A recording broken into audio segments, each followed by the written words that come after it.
Ni Iñaki Urgoitinaz, Usanzol herrianen alde kateretzan hautagaianaz, eta nik ez naz inor, ni bakarrik ez naz inor, ni atzean edo nire alboan dekote taldea, Usanzol herrian taldea, eta hori da, eta herrie bai deku atzean, eta hori da importantena. Orain irtezik dugu, desanexioa lortuten gabiz, eta ia gestora be sortu da, eta hori da gure helburu orokorra, ezta? Eta bitartean bai, saiatu gara Usanzoloko gaia kudeatu.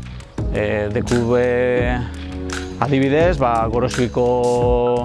Gorosibiko terrenoa hor dau, Lekubasoko gunea bai, konpondute dau, bibliotekako lehioak, eskolako aterpea estalita bai lortu dugu, eta ekainean ningo da, eta hainbat gauza, ezta? Baina ondino gauzak asko dauz egiteko, eta horretarako berriro Aldakoko hauteskundera aurkeztuko gara.